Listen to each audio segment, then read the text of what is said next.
discuss about the articles, and today I will clear all the doubts about this topic. Okay, articles, क्योंकि तुम लोगों के मन में बहुत सारे डाउट होते हैं ए एंड दा को लेकर, तुम लोग कन्फ्यूजन में रहकर क्वेश्चंस भी गलत कर देते हो एग्जामिनेशन में। तो आज हम इस टॉपिक को बिल्कुल क्लियर कर देंगे। सबसे पहले मैं आर्टिकल्स की मीनिंग क्लियर कर दूँ। आर्टिकल्स का मतलब होता है ऑब्जेक्ट, ओके, और ऑब्जेक्ट पर्टिकुलरली कोई चीज़ होती है, इसलिए मेनली ये नाउन ही होगा। ओके, तो इन नाउन्स को, इन ऑब्जेक्ट्स को स्पेसिफाई मीनिंग देने के लिए जिन वर्ड्स का यूज़ करते हैं उन्हीं को हम आर्टिकल्स कहते हैं। ये तीन होते हैं, ए एंड और दा। ए एंड को इसमें इंडिफिनिट आर्टिकल कहते हैं और दा को हम डिफिनिट आर्टिकल कहते हैं। तो इन तीनों का यूज जानने से पहले हम ये रिपीट कर लेते हैं कि आखिर वॉवेल और कॉन्सोनेंट क्या होते हैं।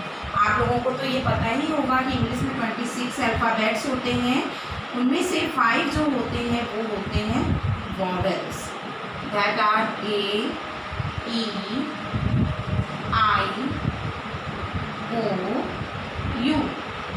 लेकिन इंग्लिश में केवल वॉवेल से जानने से ही हम इसके यूज़ को क्लियर नहीं जान पाएंगे, इसलिए ये मीनिंग हमें हिंदी में भी हमें वॉवेल्स को जानना जरूरी है। हिंदी में जो स्वर होते हैं आ से आहा तक, उनको हम वॉवेल्स कहते हैं।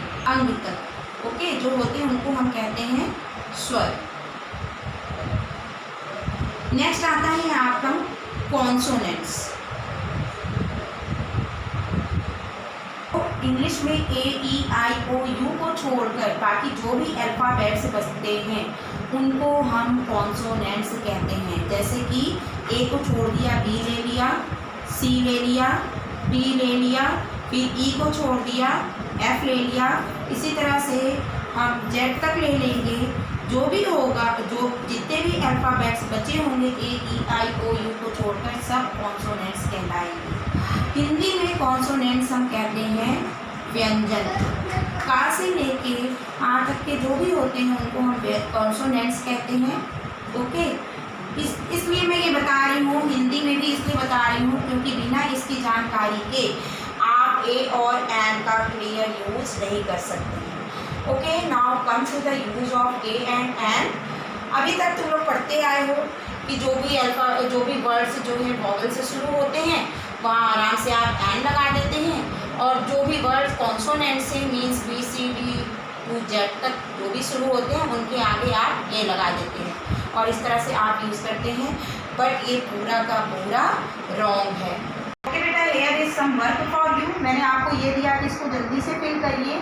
तो अगर मैं आपसे फिल करने की बात करूँ तो आपने बड़े आराम से इसको फिल कर दिया। यहाँ भी एन फिल कर दिया, यहाँ ए फिल कर दिया, यहाँ ए फिल कर दिया और यहाँ भी ए फिल कर दिया। तो अगर मेरे से पूछा जाए आपके अकॉर्डिंग तो ये बिल्कुल सही है, लेकिन यहीं पे आपने गलती कर दी। मेरे अकॉर्डिंग आपका ये सही है, बट ये रॉन्ग, ये सही है, ये रॉन्ग है, ये सही है और ये रॉन्ग। क्यों? आपने ये भी सही किया, ये भी सही किया, that and that one is wrong. But why? आपके मन में डाउट आ रहा होगा कि मैम ने आके ये भी कट कर दिया, ये भी कट कर दिया, वाई? यहाँ भी एच है, यहाँ भी एच है, तो इसके अकॉर्डिंग तो आपका ये भी सही होना चाहिए, ये भी सही होना चाहिए। इसी चीज़ को मैं क्लियर करना चाहती हूँ बेटा। Now I am going to give you the new definition where we use an. Okay, the first letter of the words which sound like vowels, which sound like vowels. Okay, first letter which sounds like vowels, there we use and। मतलब किसी भी शब्द का पहला letter अगर vowel के जैसे sound करता है तो वहाँ पर हम एन का यूज करते हैं, साउंड करता है। ओके, अगर हम बात करें ऑरेंज की तो ऑरेंज तो ऑलरेडी आपका आ रहा है, जो कि हिंदी में आपके स्वर के जैसे साउंड कर रहा है। अगर हम बात करें आवर की तो आप इसको प्रोनाउंसिएट करते हैं हावर, जो कि बिल्कुल ही रॉन्ग है। इसका प्रोनाउंसिएशन होता है आवर। और जिसको कि अगर आप लिखेंगे तो इसका भी साउंड हिंदी में स्वर आ आएगा। सो इसके अकॉर्डिंग यहाँ पर एन होना चाहिए, अब ये राइट है।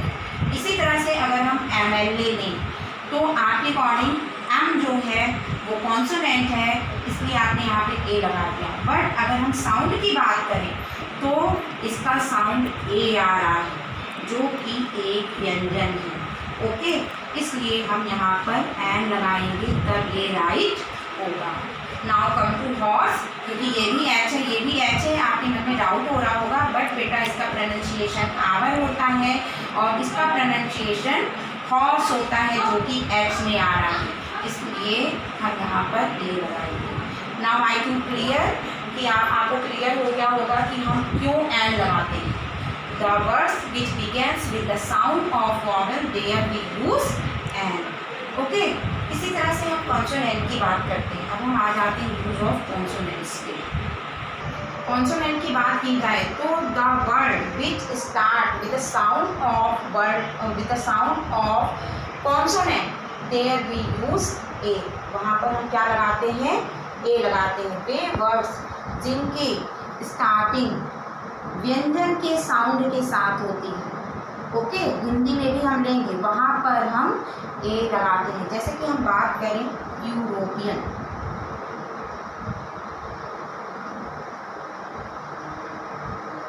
तो अगर हम आपसे बोलें तो आप बड़े आराम से यहाँ पर बोलेंगे कि मैम यहाँ तो ई आया है इसलिए हम एल लगा देंगे, बट इट इज़ रॉन्ग। क्योंकि अगर हम इसको हिंदी में लिखते हैं दैट साउंड्स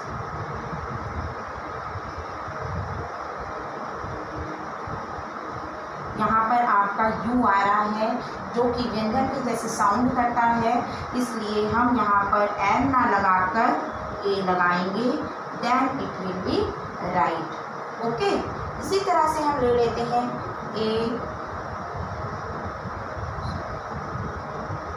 ले लेते हैं 1 रुपी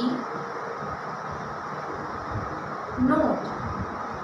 तो अगर मैं बोलूँ कि बच्चों प्लीज़ पुट ए और एन हियर, तो आप बड़े इजीली सोचेंगे कि यहाँ पे तो एन लगा देते हैं, लेकिन अभी तक आपको कॉन्सेप्ट क्लियर हो गया होगा क्योंकि ये साउंड वा का आ रहा है जो कि एक व्यंजन है, इसलिए हम यहाँ पर क्या लगाएंगे, a. Okay, now I think use of a and an is clear. Okay, तो अब आई थिंक ए और एन के यूज़ में कोई भी डाउट नहीं होगा। So come let's start the use of the, जो कि डिफिनिट आर्टिकल है और इसका यूज़ बहुत इंपॉर्टेंट है। इसके क्वेश्चंस आप लोग एग्जाम्स में गलत भी बहुत करते हैं। So come to start this definite article use of the. इसके लिए मैंने आपके लिए छोटा सा एक फार्मूला भी तैयार किया, एक वर्ड तैयार किया है जिसको समझकर आप इसके यूज़ को ईजी वे में कर सकते हैं। Cross humour. Okay, now I am going to start with the alphabet P. आपको एक एक अल्फ़ाबेट लेकर इसका यूज कैसे करेंगे ये समझाने की कोशिश करती हूँ। ओके,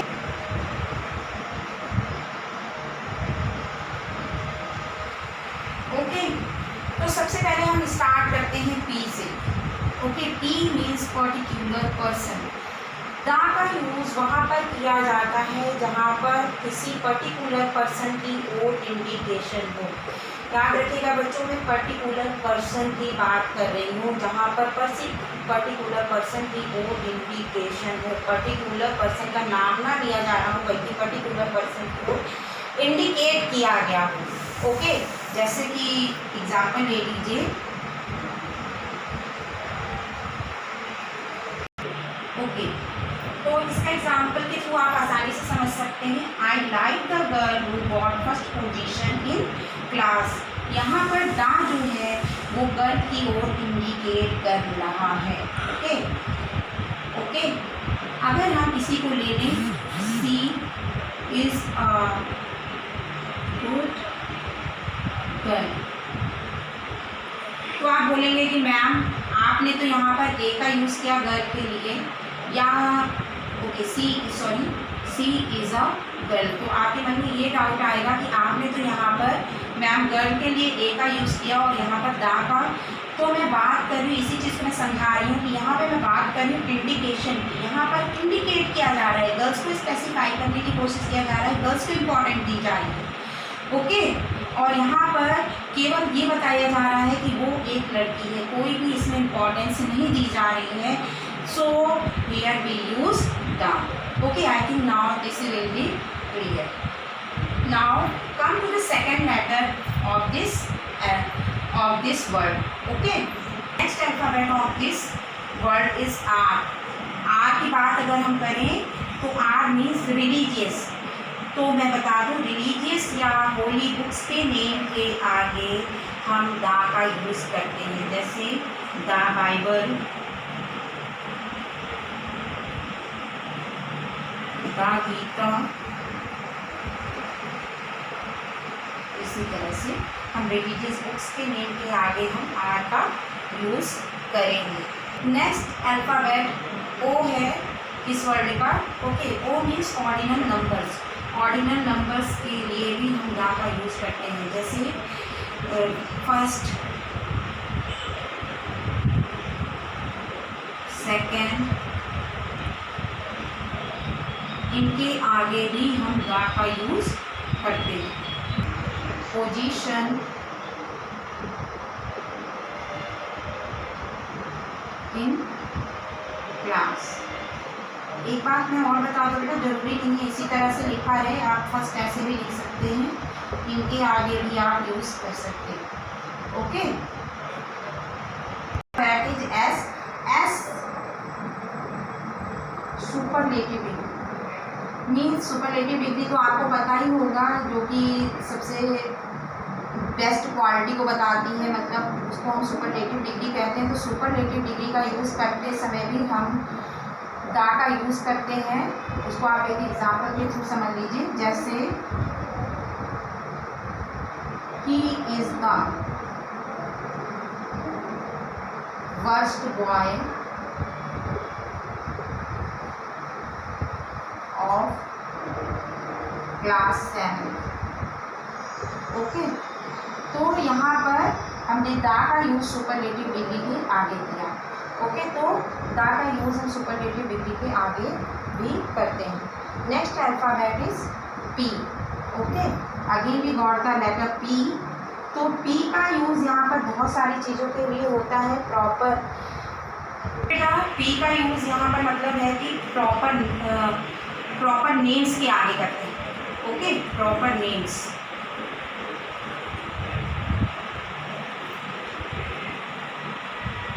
इन प्रॉपर नेम्स में क्या क्या आता है? प्रॉपर नेम्स में आपका आता है रिवर्स, माउंटेन रेंजेस,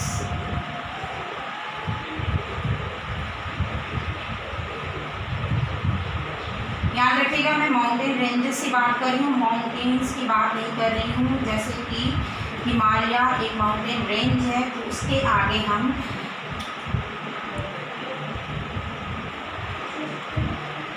दा का यूज़ करेंगे, बट माउंट एवरेस्ट के आगे हम दा का यूज़ नहीं करेंगे।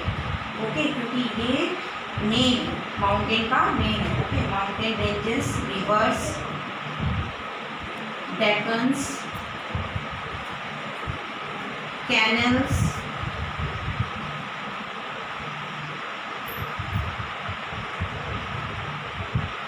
Group of islands,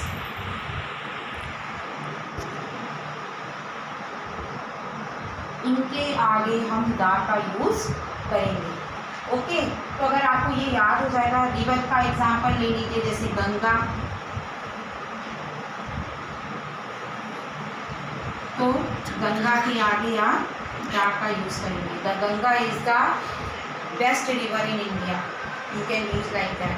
okay, next alphabet is you. You का मतलब होता है यूनिक। यूनिक मतलब केवल एक हो, जो चीज़ें केवल एक होती हैं उनके लिए भी हम, उनके आगे भी हम दा का यूज़ करते हैं। ओके, जैसे कि द मून, द सन। सन के आगे भी हम दा का यूज़ करेंगे, मून के आगे भी हम